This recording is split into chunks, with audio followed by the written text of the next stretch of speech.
Hello दोस्तों, तो स्वागत है आपका आज के मेंस डे डिस्कशन में। आज डॉक्ट्रिन ऑफ सेवरेबिलिटी के ऊपर एक सवाल डिस्कस करते हैं। आप यदि इस पीडीएफ को डाउनलोड करना चाहते हैं तो आप हमारे टेलीग्राम ग्रुप को ज्वाइन कर सकते हैं, जिसका लिंक डिस्क्रिप्शन में दिया गया है।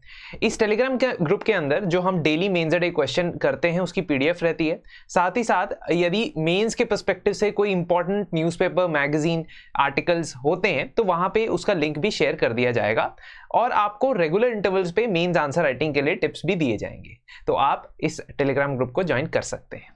आइए डिस्कस करते हैं GS2 का एक question. Explain how doctrine of severability was utilized by the Supreme Court in its recent pronouncements related to cooperatives. Explain doctrine of severability. एक तरह से आपको स्टार्ट तो ऐसे ही करना पड़ेगा, क्योंकि एटलीस्ट हम जब इस टाइप के क्वेश्चंस देखते हैं जहाँ पे कुछ टर्म्स होती हैं और टर्म्स कॉमनली यूज टर्म्स नहीं होती हैं, तो उसको एक्सप्लेन करने में आप इंट्रोड्यूस कर सकते हैं। तो जैसे हम यहाँ कर रहे हैं, then you will discuss the second part of the question, that is supreme court ने recent pronouncements में pronouncement जो की है related to cooperatives, जो जजमेंट दी है, अगर आप करंट अफेयर्स फॉलो करते आए हैं पिछले 1-1.5 साल के, तो आपको ये जानकारी रही होगी। ठीक है, कंटेम्प्रेरी क्वेश्चंस काफ़ी पूछे जाते हैं। 1 ईयर के करंट अफेयर्स काफ़ी नहीं होते, कई बार 2 साल पुराने तक भी आपको नॉलेज आइडिया होना चाहिए। यहाँ पे हम बताएंगे कि क्या और भी कुछ पहले हम डॉक्ट्रिन ऑफ सेवरेबिलिटी को अच्छे से एक्सप्लेन करेंगे यहाँ पे, और क्या पहले भी कुछ ऐसे केसेस रहे हैं जहाँ पे डॉक्ट्रिन ऑफ सेवरेबिलिटी का इस्तेमाल हुआ। फिर हम बताएंगे क्वेश्चन की रेलेवेंस के हिसाब से 97th कॉन्स्टिट्यूशनल अमेंडमेंट एक्ट जो कोऑपरेटिव्स सोसाइटीज के बारे में था, उसको लेके सुप्रीम कोर्ट ने क्या कहा, और क्या हम इस डॉक्ट्रिन से कुछ सीख सकते हैं या कुछ इसका इस्तेमाल हो सकता है। बहुत कम part that will be there, because mostly हम आंसर यहाँ तक कंप्लीट कर चुके होंगे। Doctrine of severability refers to the judiciary declaring void that part of the statute or article of a constitution which is in contravention of the constitution instead of the entire statute.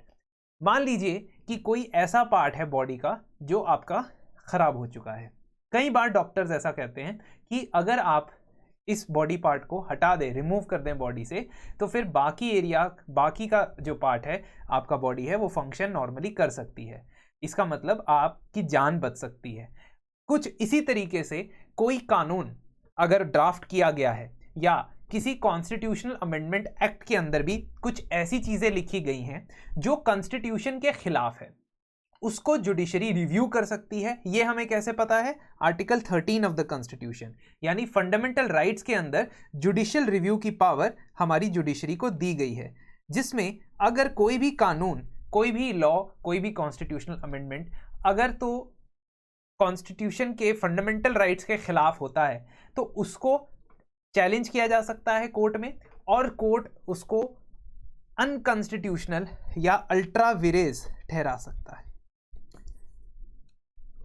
अब इसी judiciary की review power को अगर हम apply करने बैठे तो हम डॉक्ट्रिन ऑफ सेवरेबिलिटी को भी अप्लाई कर सकते हैं। कैसे?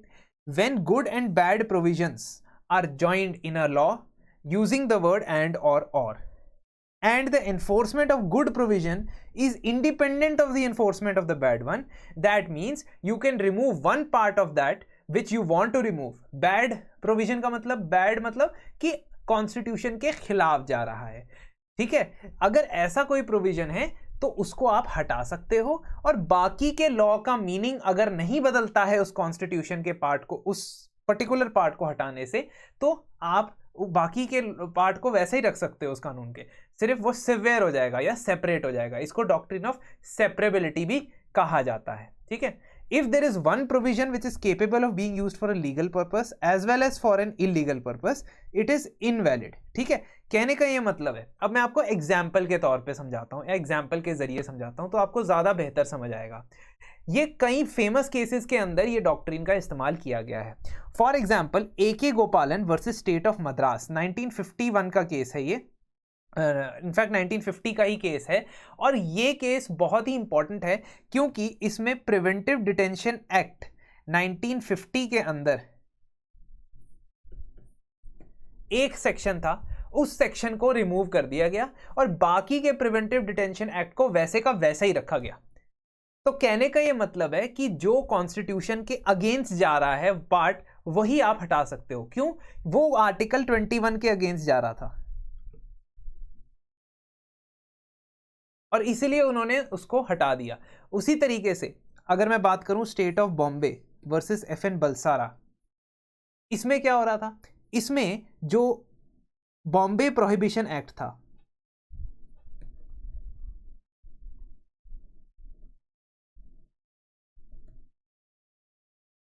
उसका एक प्रोविजन जो था वो अनकॉन्स्टिट्यूशनल था और इस वजह से उसको निकाल दिया गया और बाकी बॉम्बे प्रोहिबिशन एक्ट वैसे का वैसा रहा। उसी तरह तीसरा, ये एंटी डिफेक्शन कानून माना जाता है। इसको क्या माना जाता है? एंटी डिफेक्शन कानून, क्योटो होलोहान वर्सेस जचिल्लू। ये वाले केस में क्या हुआ? एंटी डिफेक्शन लॉ का पैराग्राफ नंबर 7 यानी 10th शेड्यूल का पैराग्राफ नंबर 7, 10th शेड्यूल का पैराग्राफ नंबर 7 क्या कहता है दोस्तों? ये कहता था क्योंकि वो तो इनवैलिड ठहरा दिया गया है जुडिशरी के द्वारा। 10th शेड्यूल का पैराग्राफ 7 कहता था कि स्पीकर जब भी कोई फैसला सुनाए, यानी प्रिसाइडिंग ऑफिसर जब भी कोई फैसला सुनाए एंटी डिफेक्शन के केस के अंदर, चाहे वो डिस्क्वालीफाई करें या ना करें, उसको जुडिशरी रिव्यू नहीं कर सकती, यानी उसका जुडिशरी के पास आप उसकी अपील लेके नहीं जा सकते। Now, because this provision is against the doctrine of judicial review, जो हमने आर्टिकल 13 में डिस्कस की अभी थोड़ी देर पहले, है ना? यही तो डिस्कस किया हमने। तो आर्टिकल 13 में हमने डिस्कस किया कि जुडिशियल रिव्यू कॉन्स्टिट्यूशन का पार्ट है, इनफैक्ट फंडामेंटल राइट्स का पार्ट है, और ये वाले जो पैराग्राफ 7 था वो जुडिशियल रिव्यू करने नहीं दे रहा था जुडिशरी को। तो इसीलिए उन्होंने सिर्फ इस पार्ट को, 10th शेड्यूल के सिर्फ इस पार्ट को अनकॉन्स्टिट्यूशनल ठहरा दिया। ऐसा एक और भी केस था दोस्तों जिसका नाम है Minerva mills case. Minerva mills case में कॉन्स्टिट्यूशन के 42nd कॉन्स्टिट्यूशनल अमेंडमेंट एक्ट 1976 के ऊपर सवाल उठाए गए और उसके कुछ प्रावधान जैसे कि सेक्शन 5, सेक्शन 4, सेक्शन 4 और सेक्शन 55, इस कॉन्स्टिट्यूशनल अमेंडमेंट एक्ट के कुछ ऐसे सेक्शन थे जिसके अंदर पार्लियामेंट की कॉन्स्टिट्यूशन की अमेंडिंग पावर को एब्सोल्यूट बना दिया गया। एब्सोल्यूट का मतलब ये होता है कि पार्लियामेंट कॉन्स्टिट्यूशन का कोई भी पार्ट हटा सकती है, रिमूव कर सकती है, अमेंड कर सकती है। Again that went against what? That went against the basic structure doctrine. और बेसिक स्ट्रक्चर डॉक्ट्रिन के खिलाफ जाने की वजह से उसको सिर्फ उस सेक्शन 4 और सेक्शन 55 को अनकॉन्स्टिट्यूशनल ठहरा दिया गया। तो आप समझ रहे हैं मैं क्या कहना चाहता हूं? मैंने आपको 4 एग्जांपल यहां पे दे दिए, एक और एडिशनल दे दिया मिनर्वा मिल्स केस की।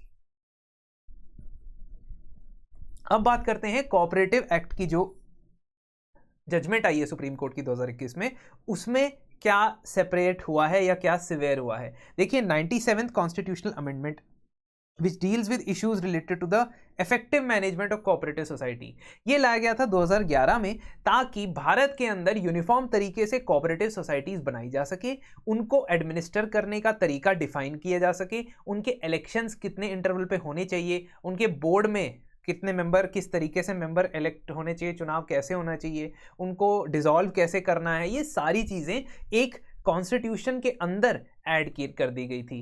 So it added 3 things. Article 19(1)(c). 19 क्या है दोस्तों? फ्रीडम, और फ्रीडम टू फॉर्म एसोसिएशन के अंदर उन्होंने freedom to form cooperative society add कर दिया।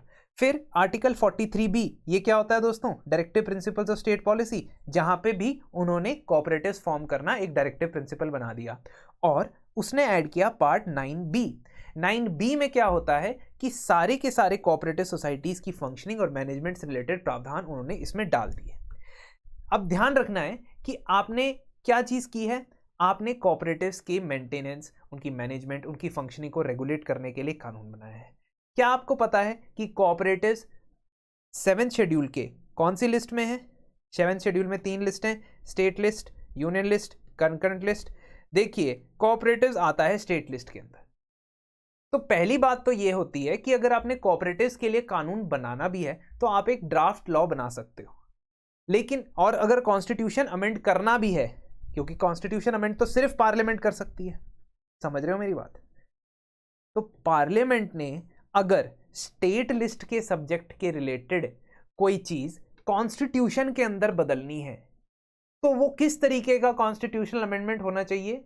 वो होना चाहिए special majority with ratification by 50% of the states. होना चाहिए बिल्कुल। तो रैटिफिकेशन पहले 50% यानी कि 14 स्टेट्स के लेजिस्लेचर से पहले उनको बिल को रैटिफाई करवाना था, फिर जाके वो स्पेशल मेजॉरिटी से पास करवाना था, तब जाके ये बिल होता कि हाँ कॉन्स्टिट्यूशनल अमेंडमेंट आप कर सकते हो। लेकिन आपने ऐसा नहीं किया। जब आपने ऐसा नहीं किया तो इसका मतलब कि 97th कॉन्स्टिट्यूशनल अमेंडमेंट एक्ट जो है वो इनवैलिडेट होना चाहिए पूरी तरह नहीं। डॉक्ट्रिन ऑफ सेवरेबिलिटी आपको यही तो हेल्प कर रही है, बिकॉज इन कॉन्स्टिट्यूशन अमेंडमेंट के जो पार्ट्स थे, जो उसके आर्टिकल्स थे या सब कैटेगरीज थी, उसमें मल्टी स्टेट कोऑपरेटिव सोसाइटीज का भी नाम था। और दोस्तों जो कोऑपरेटिव सोसाइटी या जो कोऑपरेटिव्स 2 या 2 से ज्यादा स्टेट्स में फैले होते हैं वो कौन सी लिस्ट में आते हैं? वो आते हैं यूनियन लिस्ट में। तो इसका मतलब कि मल्टी स्टेट कोऑपरेटिव सोसाइटी से जुड़ा जो पार्ट इस कॉन्स्टिट्यूशन के अंदर या इस कॉन्स्टिट्यूशनल अमेंडमेंट एक्ट के अंदर था वो अनकॉन्स्टिट्यूशनल नहीं था, उसे इनवैलिड नहीं ठहराया गया। और सिर्फ उसी पार्ट को इनवैलिड ठहराया गया जो स्टेट्स के अंदर कोऑपरेटिव सोसाइटीज के रेगुलेशन और मॉनिटरिंग के लिए बना था। बस यही था डॉक्ट्रिन ऑफ सेवरेबिलिटी जिसको यहां इस्तेमाल किया गया। तो supreme court opined that certain provisions of this amendment fell in the state list and needed state ratification, but only those were amended and the rest which were regarding multi-state cooperative societies they were let be, उनको रखा जाने दिया। यानी पूरा का पूरा 97th constitutional amendment act जो है वो इनवैलिडेट नहीं किया गया और यहां पे डॉक्ट्रिन ऑफ सेवरेबिलिटी का इस्तेमाल किया गया। ये प्रिंसिपल उस पर भी आधारित है कि लेजिस्लेचर और जुडिशरी आपस में एक दूसरे को काटने ना लग जाएं और जितना हो सके लेजिस्लेचर को ये लीवे, ये रूम दिया जाए कि वो अमेंडमेंट्स कर सके, कानून बना सके। इसका यूटिलिटी यही है दोस्तों कि जुडिशरी को जुडिशियल रिव्यू अप्लाई करने के लिए मदद करता है और एक क्लैरिटी देता है कि जुडिशियल रिव्यू किधर तक हो सकता है। ऑल्सो ये किसी भी कानून को अनकॉन्स्टिट्यूशनल ठहराने में मदद कर सकता है और लोगों के फंडामेंटल राइट्स को बचाने में मदद कर सकता है। लेकिन ये तीसरा एक और पॉइंट हम ये लिख सकते हैं इस डॉक्ट्रिन की कि ये लेजिस्लेटिव वर्क की रिस्पेक्ट करता है। ये रिस्पेक्ट करता है कि लेजिस्लेचर ने बड़ी मेहनत से कोई कानून बनाया है, कोई कानून ड्राफ्ट किया है, तो वो पूरे के पूरे कानून को कांटा नहीं लगाने के लिए कहता, वो कहता है कि जो पार्ट अनकॉन्स्टिट्यूशनल है उसे हटा सकते हो, जिससे एडमिनिस्ट्रेटिव और लेजिस्लेटिव कन्वीनियंस भी होती है। इस तरीके से हम ये सोचते हैं दोस्तों, इसको कंक्लूड करेंगे कि आप कानून के अंदर कोई ऐसी चीज़ें प्रावधान ना ही ऐड करें जिससे आपके कॉन्स्टिट्यूशनल मैंडेट पे सवाल उठे। अगर आप करते हैं तो डॉक्ट्रिन ऑफ सेवरेबिलिटी ये इंश्योर करता है कि जुडिशरी उसके अंदर रिफॉर्म लेके आए, उसके अंदर चेंज लेके आए। That is how we will conclude the answer. तो दोस्तों देखा किस तरीके से डॉक्ट्रिन ऑफ सेवरेबिलिटी का इस्तेमाल करते हुए सुप्रीम कोर्ट ने कई जजमेंट्स के अंदर अपनी जुडिशियल रिव्यू की पावर को इस्तेमाल किया है। दोस्तों इसी तरीके से क्वेश्चंस का एनालिसिस करने के बाद उसको लिखना और उसे इवैल्यूएट करवाना बहुत ज़्यादा ज़रूरी है। फीडबैक के बिना आंसर राइटिंग अधूरी है। इसीलिए हम चाहते हैं कि आप एक 48 डेज का बूट कैंप यानी कि 8 हफ्ते का एक बूट कैंप लगाएं मेरे साथ, यानी कि एक ऐसा प्रोग्राम जिसमें रोज एक सवाल आप सॉल्व करेंगे, लिखेंगे, उसे इवैल्यूएशन के लिए देंगे। 6 सवाल पूरे हफ्ते के अंदर होंगे और उस पूरे हफ्ते के एंड में डिस्कशन रहेगा जिसमें लाइव डिस्कशन में आप मुझसे सवाल जवाब कर सकते हैं और मैं आपको समझाऊंगा कि किस तरीके से हर एक जनरल स्टडीज़ के सब्जेक्ट के अंदर स्पेसिफिक चीज़ों को चेंज करके आप अपनी आंसर राइटिंग को बेहतर बना सकते हैं और अपनी आंसर राइटिंग जर्नी को ईजी बना सकते हैं। दोस्तों 2999 में कोर्स अवेलेबल है, बट आपको 10% डिस्काउंट एडिशनल इस पर मिल जाएगा अगर आप RAINA रैना कोड का इस्तेमाल करते हैं। हमारे कोर्स जो है ये 23 अक्टूबर से स्टार्ट हो रहा है, यानी कि मंडे से स्टार्ट हो रहा है, तो बहुत ही कम समय बच गया है। If you are interested please enrol, if not then of course हम यूट्यूब पे आपसे मुलाकात करते ही रहेंगे।